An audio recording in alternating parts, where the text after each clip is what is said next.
Hi friends, welcome back to our channel. நம்ம சேனலை subscribe பண்ணாதவங்க சப்ஸ்கிரைப் பண்ணிக்கோங்க. மறக்காமல் லைக் பண்ணி சப்போர்ட் பண்ணுங்கள். இன்றைக்கான எபிசோடில் என்ன நடக்குது பார்த்தீங்கன்னா, கார்த்திக் எப்படியும் நகையை கண்டுபிடிச்சிருவாங்க. அதை வீட்டுக்கும் கொண்டு வந்துட்டு இருப்பாங்க. எங்கள் ஊர்க்காரங்களாம் பார்த்தீங்கன்னா வெளியே வெயிட் பண்ணிட்டு இருப்பாங்க. கார்த்திக்கும் மயில் வாகனமும் வீட்டுக்கு பின்பக்கமாக போயிட்டு நகையை கொண்டு போயிட்டு பாட்டிக்கிட்ட கொடுப்பாங்க. நகை எப்படிப்பா கிடச்சிது அப்படின்னு வந்து கேட்பாங்க. நடந்த விஷயம் எல்லாத்தையுமே கார்த்திக் சொல்லுவாங்க. அது கேட்ட உடனே பாட்டி எல்லாருமே ஷாக் ஆகிடுவாங்க. சரி வாங்க நம்ம இப்போ உடனே கிளம்பி போகலாம் அப்படின்னு வந்து கார்த்திக் சொல்லுவாங்க. அதுக்கு பாட்டி வந்துட்டு ஆமாம் வெளியே எல்லாருமே வெயிட் பண்ணிட்டு இருக்காங்க அப்படின்னு சொல்லிட்டு நகையை வச்சு எல்லாருமே பார்த்தீங்கன்னா கோவிலுக்கு கிளம்பி போயிட்டு இருப்பாங்க. ரேவதி கார்த்திகை கூப்பிட்டு, நீ எங்கள் வீட்டுக்கு எப்போவுமே நல்லது மட்டும்தான் செஞ்சிட்ருக்க. நான் தான் உன்னை தப்பாக புரிஞ்சுக்கிட்டேன்.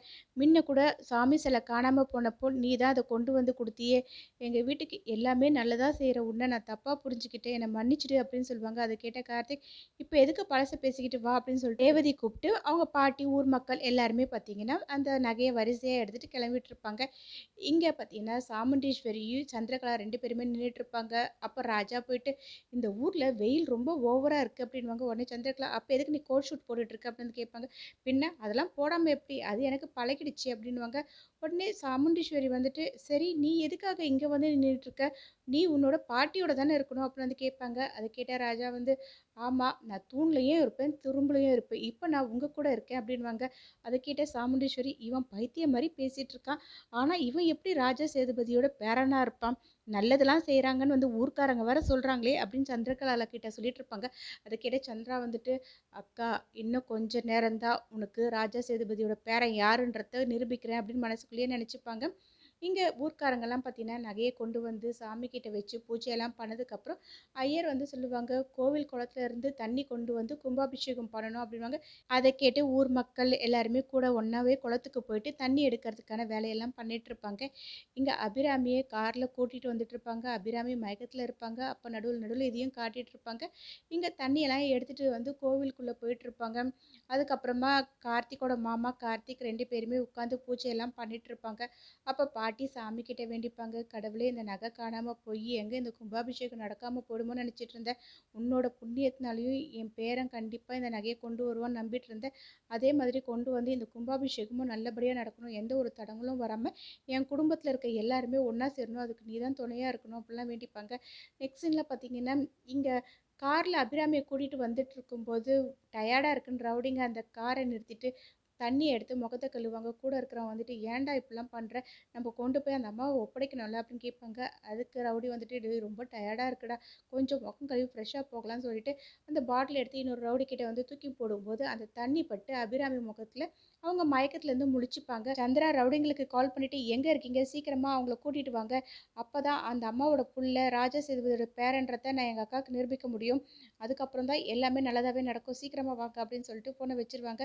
என்ன ஆச்சுன்னு இன்னொரு ரவுடி கேட்கும்போது பார்த்தீங்கன்னா சந்திரா சொன்ன எல்லா விஷயத்தையுமே சொல்லுவாங்க. அதை கேட்டு அபிராமி வந்து, என்ன வச்சு என் பிள்ளைய வந்து கண்டுபிடிக்க போகிறீங்களா, இது நடக்கவே கூடாது, ஏன்னா இந்த குடும்பத்தை ஒன்றா சேர்க்கறதுக்காக என் புள்ள படாத பாடுபட்டு அந்த வீட்டில் டிரைவராக வேற வேலை செஞ்சிட்ருக்கான், இது எதுவுமே நடக்கக்கூடாது, என் புள்ள நல்லபடியாக அங்கே இருக்கணும், என்னாலே இந்த விஷயம் தடைப்பட்டதாக இருக்கவே கூடாது அப்படின்னு யோசிச்சுட்டு அந்த ரவுடிங்க கண்ணில் படாமல் பின்னாடி வழியாக பார்த்தீங்கன்னா எஸ்கேப் ஆகி ஓடுவாங்க.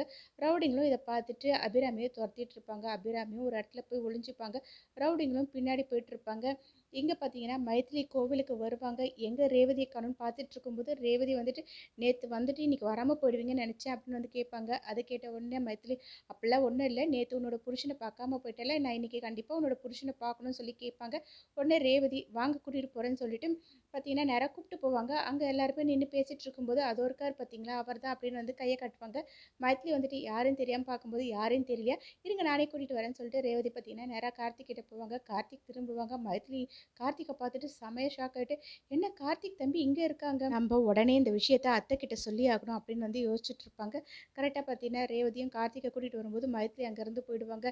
நம்ம இப்போ அவசரப்பட்டு எதுவுமே ரேவதி கிட்ட பேசக்கூடாது, தப்பாயிடும், என்னன்றது நம்ம முழுசாக தெரிஞ்சுக்கணும். அதுவும் இல்லாமல் ரேவதி சொல்லும் போதெல்லாம் கார்த்திக் தம்பி மாதிரியே இருக்க எல்லா விஷயமும் நினச்சிட்டு இருந்தா, ஆனால் கார்த்திக் தம்பி தான் வந்து ரேவதியோட புருஷனா, நம்பவே முடியவே இல்லை, அதுவும் இல்லாம அவங்க வீட்ல டிரைவரா இருக்காங்கன்னு வேற சொல்றாங்க. அவர் எவ்வளோ பெரிய பிசினஸ் மேன். என்ன நடக்குதுன்னு ஒண்ணும் புரியவே இல்லைன்னு வந்து மைதிலி அங்கேருந்து போயிடுவாங்க. கார்த்திக் வந்து எங்க அவங்க அப்படின்னு வந்து கேட்கும்போது, இங்க தான் இருந்தாங்க. நான் போய் பார்த்துட்டு வரேன்னு சொல்லிட்டு எல்லா இடத்துலயும் தேடி பார்த்துட்டு, மைதிலி இல்லன்ற விஷயத்த வந்து கார்த்திக் கிட்ட, "நீ இருக்கும்போது அவங்க இருக்க மாட்றாங்க. அவங்க இருக்கும்போது நீ இருக்க மாட்ற" அப்படின்னு வந்து சொல்லுவாங்க. உடனே கார்த்திக், "அவங்க வந்ததும் சொல்லு நான் பார்க்குறேன்னு" சொல்லிட்டு அங்கேருந்து கிளம்பி போயிடுவாங்க. நெக்ஸ்ட் சீன்ல பார்த்தீங்கன்னா, அபிராமி ஒரு இடத்துல நின்னுட்டு இருப்பாங்க. அப்ப ரவுடிங்கலாம் பார்த்தீங்கன்னா, ரொம்ப க்ளோஸ்ல போயிடுவாங்க. அப்ப அபிராமி சாமிகிட்ட வேண்டிப்பாங்க, "கடவுளே! எனக்கு நீ தான் நல்லது பண்ணணும். இவங்க கண்ல யார் கண்லயும் நான் படக்கூடாது. கார்த்திக்கு எந்த ஒரு பிரச்சனையும் என்னால வரக்கூடாது. நீ தான் எனக்கு துணையா இருக்கணும்னு வேண்டிக்கும்போது, கரெக்ட்டா ரவுடிங்கலாம் பார்த்தீங்கன்னா, ஒண்ணா சேர்ந்துட்டு எங்க போனாங்க அந்த அம்மா தெரியவே இல்ல அப்படின்னுவாங்க. அப்ப இன்னொரு ரவுடி இந்த விஷயத்த அவங்களுக்கு கால் பண்ணி சொல்லிடு அப்படின்னுவாங்க. உடனே ஒருத்தன் பார்த்தீங்கன்னா, இந்த சிவனாண்டிக்கு கால் பண்ணிட்டு நடந்த விஷயத்தலாம் சொல்லுவாங்க. அத கேட்டு சிவனாண்டி செம்மையா டென்ஷன் ஆயிட்டு, அவங்கள சீக்கிரமாவே கண்டுபிடிச்சு கொண்டு வரணும் அப்படின்னுவாங்க. ரவுடிங்களும் சரின்னு சொல்லிட்டு ஃபோன வச்சுருவாங்க. அங்க சந்திரா நின்னு பேசிட்டு இருக்கும்போது, சிவனாண்டி சைகை காட்டி கூப்பிடுவாங்க. இத மயில்வாகனம் பார்த்து, "என்ன? எதுக்காக அவர் வந்து சைகையில கூப்பிடுறாரு?" அப்படின்னு சொல்லிட்டு பின்னாடியே போய் நின்னு பார்த்துட்டு இருப்பாங்க. சிவனாண்டியும் நடந்த எல்லாத்தையுமே சந்திரா கிட்ட சொல்லுவாங்க. அத கேட்டு சந்திரா வந்து, அந்த ரவுடிங்க கிட்ட சீக்கிரமாவே அவங்கள கூட்டிட்டு வர சொல்லுங்க. ஏன்னா நான் பண்ண பிளான் எதுவுமே சொதப்பக்கூடாது" அப்படின்னுவாங்க.